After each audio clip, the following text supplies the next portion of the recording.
ಬೆಳಗಾವಿ ಜಿಲ್ಲೆನಲ್ಲಿ ಬೆಳಗಾವಿಯ ಉಸ್ತುವಾರಿ ಕಾರ್ಯದರ್ಶಿಗಳು ಸಂಜಯ್ ಶೆಟ್ಟನವರ್ ಸಾಹೇಬರು ಬಂದು ಎರಡು ವಿಚಾರಗಳ ಬಗ್ಗೆ ಇವತ್ತು ರಿವ್ಯೂ ಮಾಡಿದ್ದಾರೆ.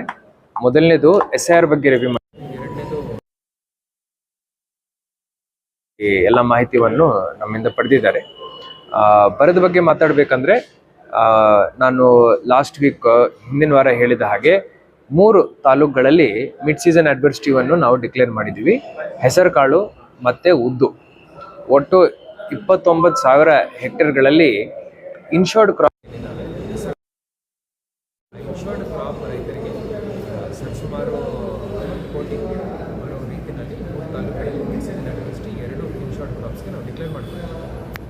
ನಿನ್ನೆ ಒಂದು ಪಟ್ಟಿ ಬಂತು, ಅದರಲ್ಲಿ ಬೆಳಗಾವಿ ಜಿಲ್ಲೆ ಯಾವುದೇ ತಾಲೂಕು ಬರಪೀಡಿತ ಅಂತ ಘೋಷಣೆ ಆಗಲಿಲ್ಲ ಅಂತ ಹೇಳಿ ಇವತ್ತು ಚರ್ಚೆನಲ್ಲಿ ಬಂತು. ಬರಪೀಡಿತ ಅಂತ ಘೋಷಣೆ ಮಾಡಲಿಕ್ಕೆ ಮೂಲತಃ 2 ಕಂಡೀಷನ್ಸ್ ನಾವು ನೋಡ್ತೀವಿ. ಸರ್ಕಾರ ಮಟ್ಟದಲ್ಲಿ ಇಡೀ ಮುಂಗಾರು ಮಳೆಯಲ್ಲಿ ವಿಪರೀತ ಮಳೆ ಕೊರತೆ ಎಲ್ಲೆಲ್ಲಿ ಆಗಿದ್ದಾವೆ ಅದನ್ನು ಸಿವಿಯರ್ ಹಾಗೂ ಮಾಡ್ರೇಟ್ ಡ್ರೌಟ್ ತಾಲೂಕ್ ಅಂತ ಹೇಳಿ ಅವರು ಅಲ್ಲಿಂದ ಘೋಷಣೆ ಮಾಡ್ತಾರೆ. ಅದು ಮೊದಲನೇ ಹಂತದಲ್ಲಿ ಒಂದು ಲಿಸ್ಟ್, ಎರಡನೇ ಹಂತದ ಲಿಸ್ಟ್ ನಿನ್ನೆ ಮಾನ್ಯ ಸರ್ಕಾರದಿಂದ ಡಿಕ್ಲೇರ್ ಆಗಿ ಬಂದಿದೆ. ಈಗ ನಮ್ಮ ಕಡೆ ಇರುವಂತ ಬರ ಪರಿಸ್ಥಿತಿ ಹೆಂಗಿದೆ ಅಂದ್ರೆ 15 ತಾಲೂಕುಗಳ ಪೈಕಿ 13 ತಾಲೂಕಲ್ಲಿ ಮಳೆ ಕೊರತೆ ಇದೆ.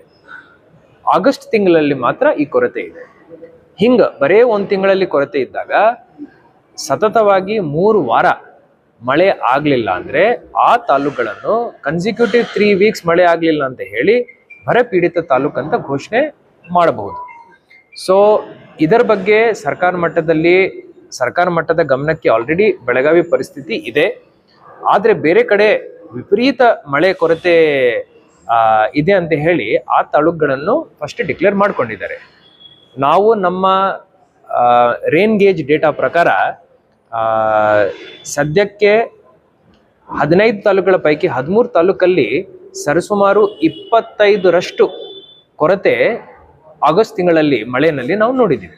ಸೊ ಈ ಮಾಹಿತಿ ಸರ್ಕಾರದ ಹತ್ರ ಇದೆ. ನಾವು ಪರಿಸ್ಥಿತಿಯನ್ನು ಬಹಳ ಸೂಕ್ಷ್ಮತೆಯಿಂದ ನೋಡ್ತಾ ಇದ್ದೀವಿ. ಜಿಲ್ಲಾ ಮಟ್ಟದಲ್ಲಿ ಹಾಗೂ ಸರ್ಕಾರ ಗಮನಕ್ಕೂ ನಾವು ಇದನ್ನು ತಂದಿದ್ದೀವಿ. ಅವರ ರೇನ್ ಗೇಜ್ ಡೇಟಾನು ನಮ್ಮ ಡೇಟಾ ಜೊತೆ ಅವರು ಮ್ಯಾಚ್ ಮಾಡ್ಕೊಳ್ತಾ ಇದ್ದಾರೆ. ಇದೇ ಪರಿಸ್ಥಿತಿ ಇನ್ನೊಂದು 2-3 ದಿವಸ ಮುಂದುವರೆದಿದೆ ಅಂದ್ರೆ ನಮ್ಮ ಕಡೆನೂ ಆ ಒಂದು ಕ್ಲಾಸ್ ಏನಿದೆ, ಸತತವಾಗಿ 3 ವಾರ ಮಳೆ ಕೊರತೆ ಅಂತ ಕ್ಲಾಸ್ ಏನಿದೆ, ಆ ಕ್ಲಾಸ್ ಅಡಿಯಲ್ಲಿ ನಮ್ಮ ತಾಲೂಕುಗಳನ್ನು ಅವರು ಬರಪೀಡಿತ ತಾಲೂಕು ಅಂತ ಘೋಷಣೆ ಮಾಡೋ ಸಾಧ್ಯತೆಗಳು ಇದಾವೆ. ಇದನ್ನು ಹೊರತುಪಡಿಸಿ ಹೆಚ್ಚುವರಿ ಪಟ್ಟಿ ಆಗೋ ಸಾಧ್ಯತೆಗಳಿದಾವೆ. ಈಗ 2ನೇ ಪಟ್ಟಿ ಆಲ್ರೆಡಿ ಆಗಿದೆ. ಸೊ ಇನ್ನೊಂದು ಪಟ್ಟಿ ಬರೋ ಸಾಧ್ಯತೆ ಇದೆ. ಅದರಲ್ಲಿ ಈ ಒಂದು ಕಂಡೀಷನ್ ಕ್ವಾಲಿಫೈ ಆಗುತ್ತೆ. ಬೇರೆ ಕಡೆ ಈ ಕಂಡೀಷನ್ ಬೇಸಿಸ್ ಮೇಲೆ ಆಗ್ಲಿಲ್ಲ, ಅಲ್ಲಿ ಮಳೆನೇ ಆಗ್ಲಿಲ್ಲ. ಸೊ ಜುಲೈನಲ್ಲಿನೂ ಆಗ್ಲಿಲ್ಲ, ಆಗಸ್ಟ್ ಅಲ್ಲಿನೂ ಆಗ್ಲಿಲ್ಲ.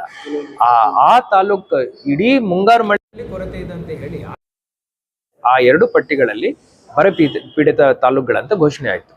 ಈಗ ನಮ್ಮ ಜಿಲ್ಲೆನಲ್ಲಿ ನಾವು ಹೆಸರುಕಾಳು ಮತ್ತೆ ಉದ್ದು ಬಿಟ್ಟಂದ್ರೆ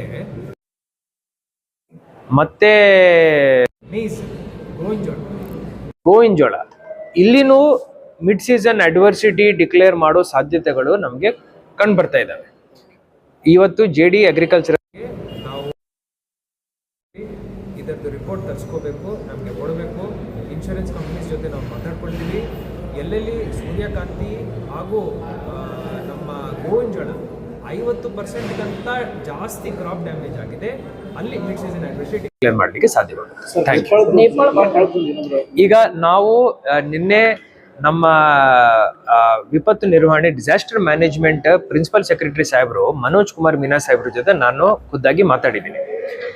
ಬೆಳಗಾವಿ ಜಿಲ್ಲೆಯಿಂದ ಇನ್ನೂ ಅಲ್ಲಿ ಯಾರಾದರೂ ಸಿಕ್ಕಾಕೊಂಡಿದ್ದಾರೆ ಅಂತ ಹೇಳಿ ನಾವು ವಿಚಾರ ಮಾಡುವಾಗ ಸದ್ಯಕ್ಕೆ ಆ ರೀತಿಯ ಪರಿಸ್ಥಿತಿ ಇಲ್ಲ ಅಂತ ಹೇಳಿ ನಮಗೆ ಗೊತ್ತಾಗಿದೆ. ಆದರೆ ನಾವು ಸ್ಟೇಟ್ ಕಾಲ್ ಸೆಂಟರ್ ಏನಿದೆ, ಸ್ಟೇಟ್ ಹೆಲ್ಪ್ ಲೈನ್ ಏನಿದೆ, ಆ ಒಂದು ಸೆಂಟರ್ ಜೊತೆ ನಾವು ಸಂಪರ್ಕದಲ್ಲಿ ಇದ್ದೀವಿ. ಹಾಗೂ ವಿಪತ್ತು ನಿರ್ವಹಣೆ ಪ್ರಾಧಿಕಾರ ಏನಿದೆ, ಡಿಸಾಸ್ಟರ್ ಮ್ಯಾನೇಜ್ಮೆಂಟ್ ಅಥಾರಿಟಿ ರಾಜ್ಯ ಮಟ್ಟದಲ್ಲಿ ಯಾವುದೇ ಮಾಹಿತಿ ಬಂದಿದೆ ಅಂದ್ರೆ ನಾನು ಮಾಧ್ಯಮದ ಸಮಿತ್ರರಿಗೆ ತಕ್ಷಣ ಅದನ್ನು ತಿಳಿಸ್ತೀನಿ.